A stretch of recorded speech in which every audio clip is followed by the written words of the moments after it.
Hallelujah. Engaya thong kek bain de Yesu Kristo. Yesu Kristo ina bain ti chor chola dai. Ku chol minga ping. Ku chola duanya jarut. Enga thong kek yen. Hallelujah.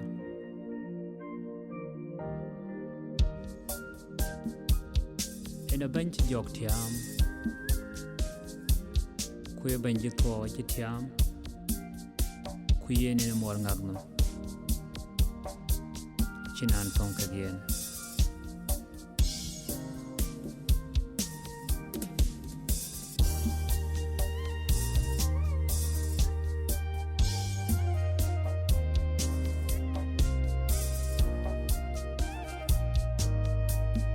Ye nga thong kek yen, nga thong kek yen.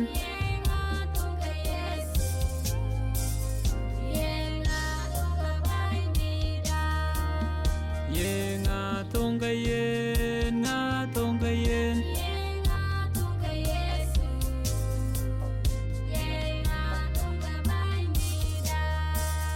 Bain di chi chori chola dai.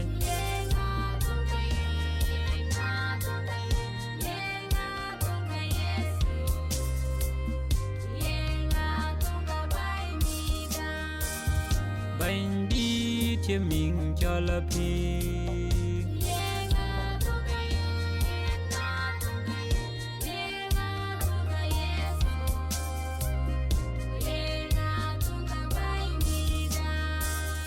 Bain di cha đoan cho la cha.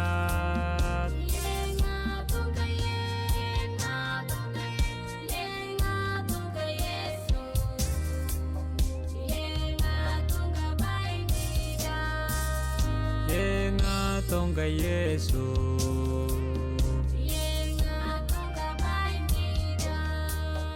Nga tonga Yesu.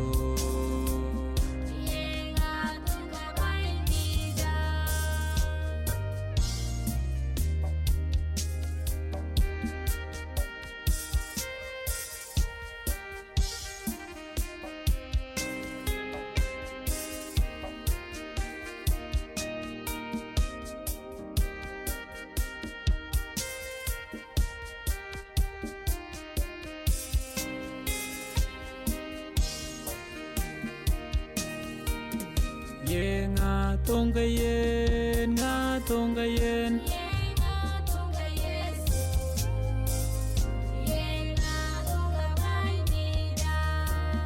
Ye nga tonga yen, nga tonga yen.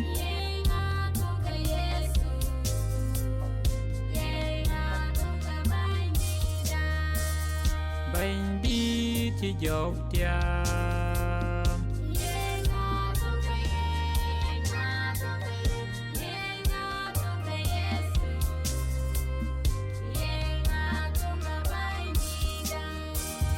Bain di chi tuo tiam.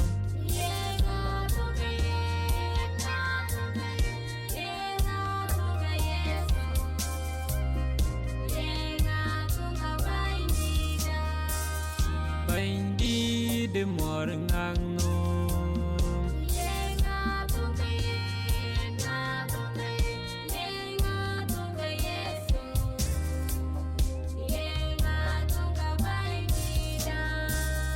Ai chinan tonga Yesu.